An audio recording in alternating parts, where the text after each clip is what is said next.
Hello friends, welcome to KD academy. अगर आप channel पर पहली बार आए फ्रेंड्स, तो सबसे पहले चैनल को लाइक कीजिए, शेयर कीजिए और सब्सक्राइब जरूर कर लीजिए। बेल आइकन प्रेस कीजिए जिससे आने वाले वीडियो का नोटिफिकेशन आपको मिल जाए। ओके फ्रेंड्स, और सबसे पहले तो आपका इस चैनल पर जुड़ने के लिए बहुत बहुत धन्यवाद फ्रेंड्स। मैं आपको बताना चाहूँगी कि अभी एक न्यूज़ आई है। अभी फॉर्म निकल चुके हैं यूजीसी नेट के। अगर आप भरना चाहते हैं तो भर दीजिए। मई में पेपर होगा शायद, आप चेक कर लीजिएगा। जितनी जल्दी आप फॉर्म फिलअप करेंगे, आपका वहाँ से ध्यान फिर आपके पढ़ाई में लग सकता है, ताकि आप निश्चित हो जाए भर के फॉर्म। कि पेपर की तैयारी करने में आपको टाइम लगेगा फिर फ्रेंड्स, इसलिए पहले ही भर के रखिए ताकि बाद में कोई दिक्कत ना आए।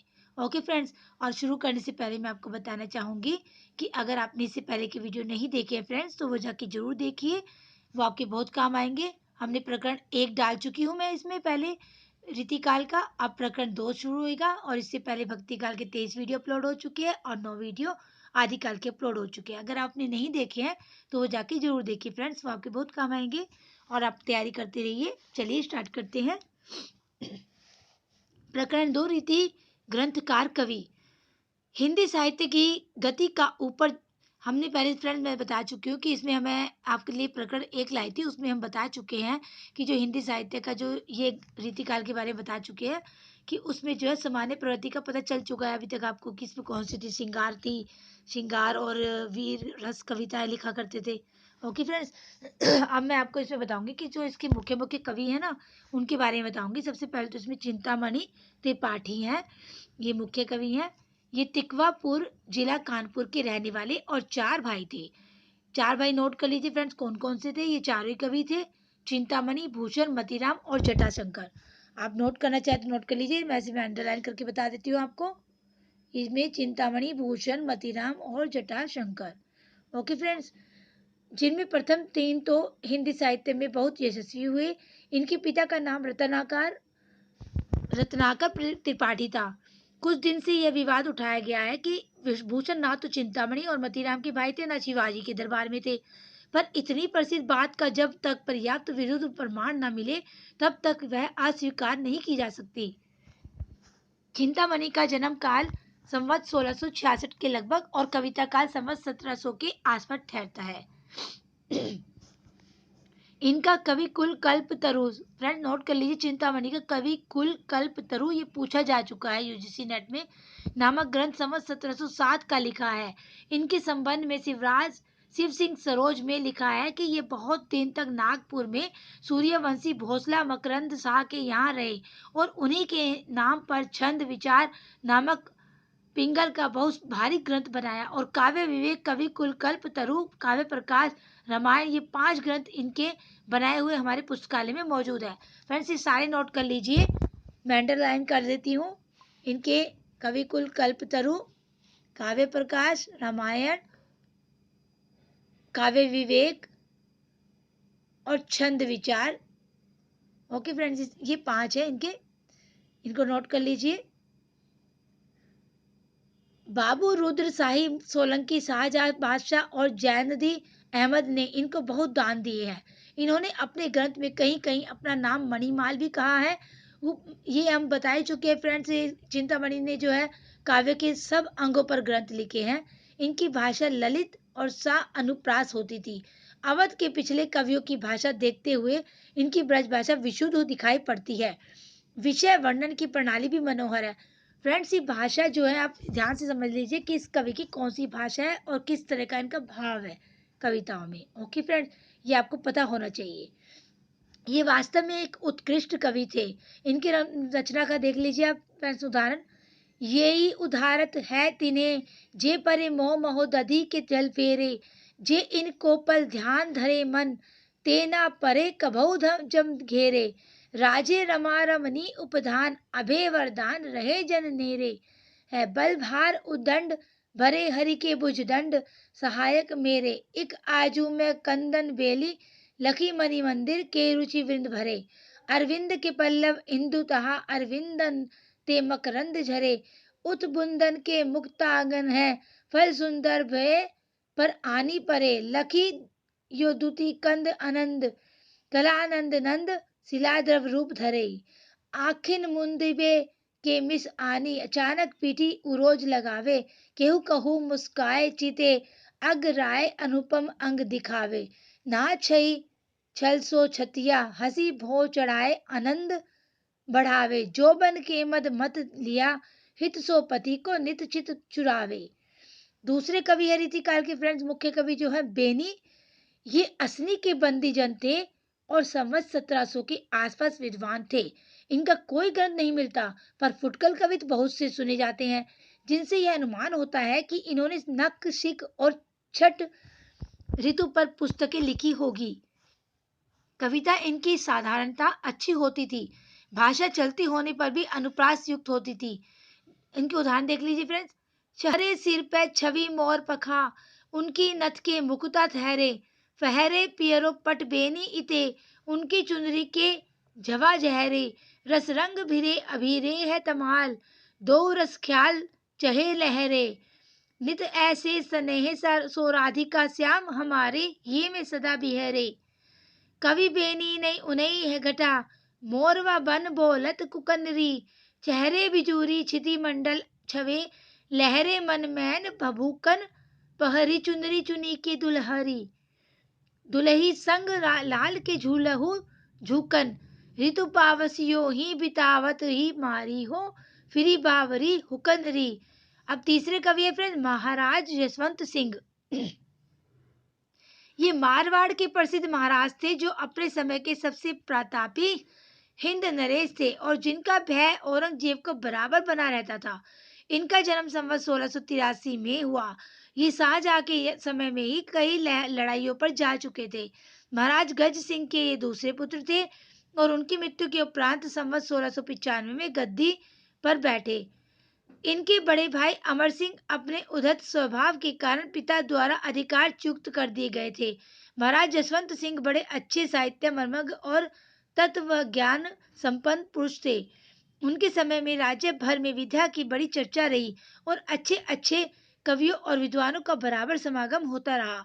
महाराज ने स्वयं तो अनेक ग्रंथ लिखे ही अनेक विद्वानों और कवियों से ना जाने कितने ग्रंथ लिखवाए। औरंगजेब ने इन्हें कुछ दिनों के लिए गुजरात का सूबेदार बनाया था। वहां से शाइस्ता खां के साथ ये छत्रपति शिवाजी के विरुद्ध दक्षिण भेजे गए थे। कहते हैं कि चढ़ाई में शाइस्ता खां की जो दुर्गति हुई वह बहुत कुछ इन्हीं के इशारे से अंत में ये अफगानों को सर करके लिए काबुल भेजे गए, जहां संवत 1745 में इनका परलोकवास हुआ। ये हिंदी साहित्य के प्रधान आचार्यों में माने जाते हैं और इनका भाषा भूषण किनका फ्रेंड देख लीजिए कौन से कवि थे ये, महाराज जसवंत सिंह।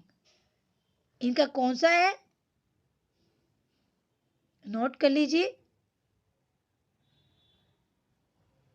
भाषा भूषण। ये पूछा जा चुका है फ्रेंड, मैं अंडरलाइन कर देती हूँ। ओके फ्रेंड, इसको नोट जरूर कर लीजिएगा। अलंकारों पर एक बहुत ही प्रचलित पाठ्य ग्रंथ रहा है। इस ग्रंथ को इन्होंने वास्तव में आचार्य के रूप में लिखा है, कवि के रूप में नहीं। प्राकथन में इस बात का उल्लेख हो चुका है कि रीतिकाल के भीतर जितने लक्षण ग्रंथ लिखने वाले हुए वे वास्तव में कवि थे और उन्होंने कविता करने के उद्देश्य से ही वे ग्रंथ लिखे थे, ना कि विषय प्रतिपादन की दृष्टि से। पर महाराज जसवंत सिंह जी इस नियम के अपवाद थे। वे आचार्य की हैसियत में से हिंदी साहित्य क्षेत्र में आए, कवि की हैसियत से नहीं। उन्होंने अपना भाषा भूषण बिल्कुल चंद्रालोक की छाया पर बनाया और उसी को संस्कृत प्रणाली का अनुसरण किया। जिस प्रकार चंद्रालोक में प्राय एक ही श्लोक के भीतर लक्षण और उदाहरण दोनों का सन्निवेश है, उसी प्रकार भाषा भूषण में भी प्राय एक ही चोहे में लक्षण और उदाहरण दोनों रखे गए हैं। इससे विद्यार्थियों को अलंकार कंठ करने में बड़ा सुविधा हो गया है।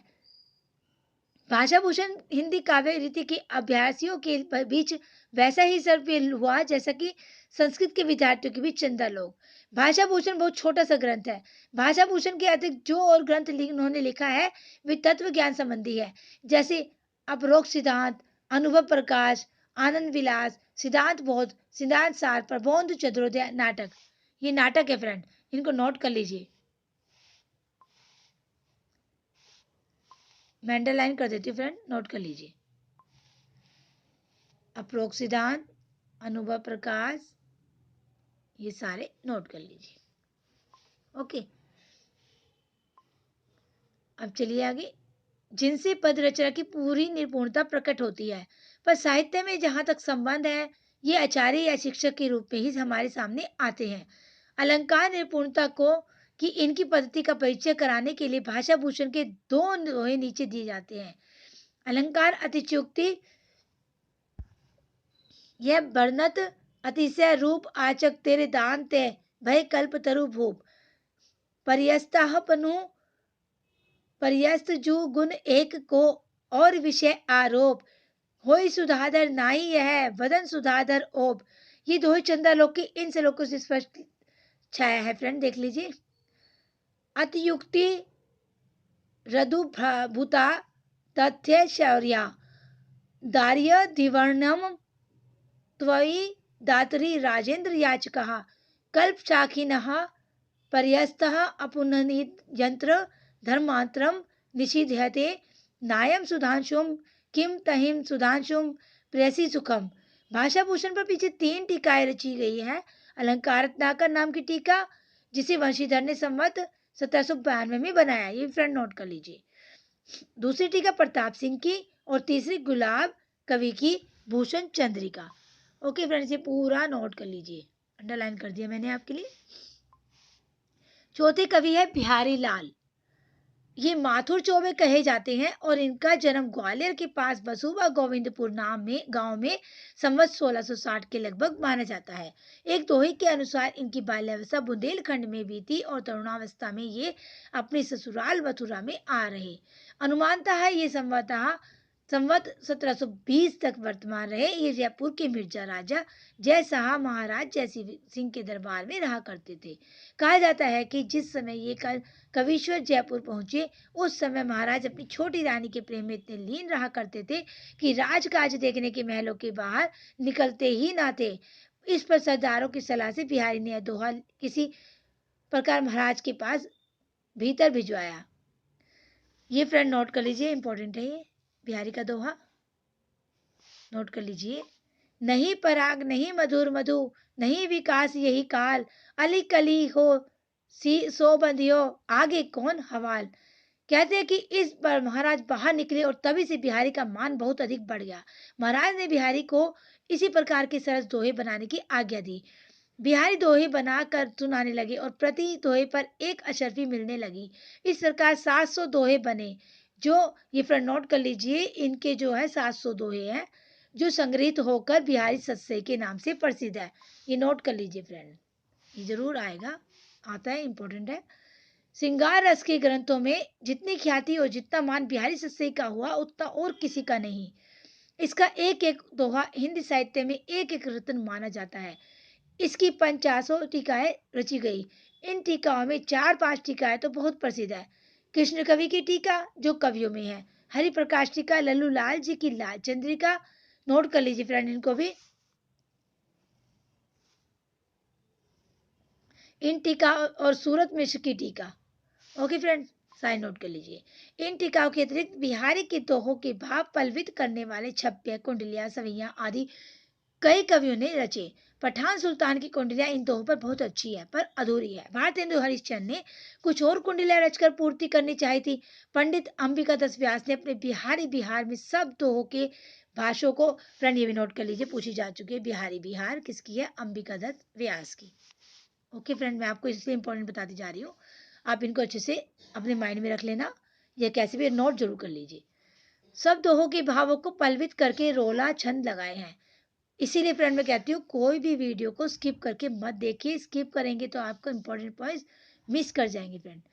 आप इंपॉर्टेंट पॉइंट मिस करेंगे तो आपका ही नुकसान होगा। ओके फ्रेंड्स, पंडित परमानंद ने श्रृंगार सती, ये भी नोट कर लीजिए, सबकी रचनाएं जो है। पंडित परमानंद ने श्रृंगार सप्तशती के नाम से दोहों का संस्कृत अनुवाद किया। यहाँ तक कि उर्दू शेरों से भी एक अनुवाद थोड़े दिन हुए बुंदेलखंड के मुंशी देवी प्रसाद ने लिखा।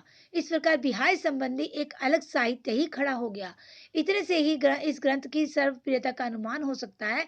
बिहारी का सबसे उत्तम और प्रामाणिक संस्करण बड़ी मार्मिक टीका के साथ थोड़े दिन ही हुए प्रसिद्ध साहित्य मर्मज्ञ और ब्रज भाषा के प्रधान आधुनिक कवि बाबू जगन्नाथ दास रत्नाकर ने निकाला। जितने श्रम और जितनी सावधानी से यह संपादित हुआ, आज तक हिंदी का कोई ग्रंथ नहीं हुआ। बिहारी ने इस सस्ते के अतिरिक्त और कोई ग्रंथ नहीं लिखा। यही एक ग्रंथ उनकी इतनी बड़ी कीर्ति का आधार है। यह बात साहित्य क्षेत्र के इस तथ्य की घोषणा कर रहा है कि किसी कवि का यश उसकी रचनाओं के परिमाण के हिसाब से नहीं होता, गुण के हिसाब से होता है। मुक्तक कविता में जो गुण होना चाहिए वह बिहारी के दोहों में अपने चरम उत्कर्ष को पहुंचा है, इसमें कोई संदेह नहीं। मुक्तक में प्रबंध के समान रस की धारा नहीं रहती, जिसमें कथा प्रसंग की परिस्थिति में अपने को फूला हुआ पाठक मग्न हो जाता है और हृदय में एक स्थायी प्रभाव ग्रहण करता है। इसमें तो रस की फ्रंट नोट करो, इसको भी बहुत इंपॉर्टेंट है, ये पूछा जा चुका है रामचंद्र शुक्ल के कथन में। ओके फ्रेंड्स, इसमें हृदय कलिका थोड़ी देर के लिए खिल उठती है। यदि प्रबंध काव्य एक विस्तृत वनस्थली है तो मुक्तक एक चुना हुआ गुलदस्ता है। ये लाइन पूछी जा चुकी फ्रेंड्स। इसी से यह संगठित पूर्ण जीवन या उसके किसी एक पूर्ण अंग का प्रदर्शन नहीं होता। इसीलिए फ्रेंड मैं कहती हूँ कि ये वाला जो हिंदी साहित्य का इतिहास है रामचंद्र शुक्ल, बहुत बहुत ज़्यादा इंपॉर्टेंट है। आप इसको सारे वीडियो को अच्छे से देखिए, आप बहुत क्वेश्चन निकाल लेंगे यूजी नेट के फ्रेंड्स, और आपको हर यूजी में पीजी में ये हर एक में काम आएगा आपकी फ्रेंड। ये जरूर पढ़ना चाहिए, हर स्टूडेंट को ये हिंदी के जरूर पढ़ना चाहिए। जो भी हिंदी का स्टूडेंट है उसको हिंदी साहित्य का इतिहास जरूर पढ़ना चाहिए। उसमें उत्तरोत्तर अनेक दृश्य द्वारा संगठित पूर्ण जीवन या उसके किसी एक पूर्ण अंग का प्रदर्शन नहीं होता, बल्कि कोई एक रमणीय खंड दृश्य इस प्रकार सहसा सामने ला दिया जाता है कि पाठक या श्रोता कुछ क्षणों के लिए मंत्रमुग्ध हो जाता है। इसके लिए कवि को मनोरम वस्तु और व्यापारों का एक छोटा सा स्तवक कल्पित करके उन्हें अत्यंत संक्षिप्त और सशक्त भाषा में प्रदर्शित करना पड़ता है। अतः जिस कवि में कल्पना की समाहार शक्ति के साथ भाषा की समाहार शक्ति जितनी अधिक होगी, उतनी ही वह मुक्तक की रचना में सफल होगा। यह क्षमता बिहारी में पूर्ण रूप से वर्तमान थी। इसी से वे दोहे ऐसे छंद, छोटे छंद में इतना रस भर सके। इनके दोहे क्या है, रस के छोटे छोटे छींटे हैं, इसीलिए इन्हें कहा गया है। फ्रेंड ये लाइन भी इंपॉर्टेंट है, क्या कहूँ फ्रेंड, बिहारी के लिए जो इन्होंने कही है ना, ये सारी लाइनें वैसे इंपॉर्टेंट है, पर मैं मेन आपको बता रही हूँ। ससैया के तो हो त्यो नावक के तीर, देखत में छोटे लगे बेंदे सकल शरीर। बिहारी की रस व्यंजना का पूर्ण वैभव उनके अनुभवों के विधानों में दिखाई पड़ता है। अधिक स्थलों पर तो इनका योजना की निपुणता और उक्ति कौशल के दर्शन होते हैं, पर इस विधान से इनकी कल्पना की मधुरता झलकती है। अनुभवों और हाव की ऐसी सुंदर योजना कोई श्रृंगार कवि नहीं कर सका है। नीचे इनकी दी गई है, आप ध्यान से देखिए, सजीव मूर्तियां देखिए इनकी, हाव भरी। बतरस लालच लाल की मुरली धरी लुकाए, इंपॉर्टेंट है फ्रेंड ये पदवी। सो करे बाहनी हंसे देन कहे नटी जाए, नासा मोरी नचाई देग करी कका की सहाय। सोहो कटी सी कसके हिय गड़ी कटीली भो, ललन चलन सुनि पलन में असुवा झलके आई, भई लखाई ना सनिंग सखी नहा हो झूठे ही जमु हाई। भाव व्यंजना का या रस व्यंजना के अतिरिक्त बिहारी ने वस्तु व्यंजना का सहारा भी बहुत लिया है। विशेषतः शोभा या कांति, सुकुमारता, वीरता, विरह की क्षीणता आदि के वर्णन में कहीं कहीं वस्तु व्यंजना औचित्य की सीमा का उल्लंघन करके खेलवाड़ के रूप में हो गई है। अब इनका ये दोहा देखिए। पत्रा की तिथि पाई ये वा घर के चहुपास, नित प्रति पुन योई रहे आनन ओप उजास, छाले परिबे के डरन सके न हाथ छुपाई, झिझकती है गुलाब के झवा झवावती पाई। इन आवती चली जात उत चली छह सातक हाथ, चढ़ी हिंडोले सी रहे लगी उसासन साथ। सीरे जतननी शिशिर ऋतु सही बिरहनी तनताप, बसीवे को ग्रीसम दिनन परियो परोसिनी पाप।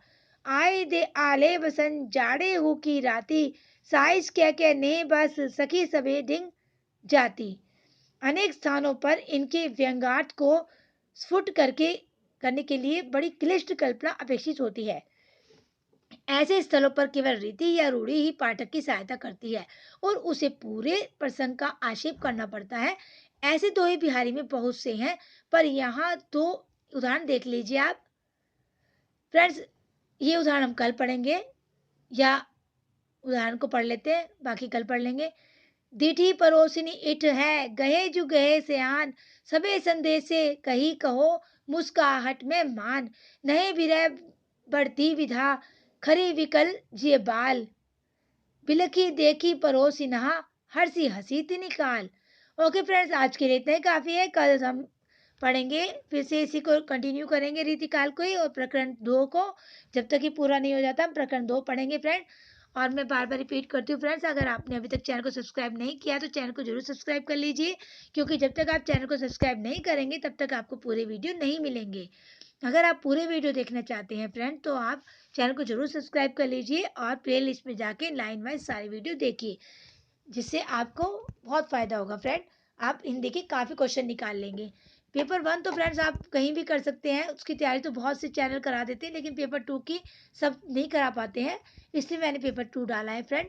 आप पेपर 2 की तैयारी अच्छे से कर लीजिए, और पेपर 1 तो बहुत से चैनल हैं, आप वहाँ जाके तैयारी कर सकते हैं। ओके फ्रेंड्स, और कल फिर मिलेंगे। आप डेली पढ़ाई कीजिए, टच में रहिए, मैं आपको बार बार कहती हूँ। ओके फ्रेंड्स, और खुश रहिए, स्वस्थ रहिए, और कल तक के लिए बाय फ्रेंड्स। कल फिर मिलेंगे। सी यू अगेन।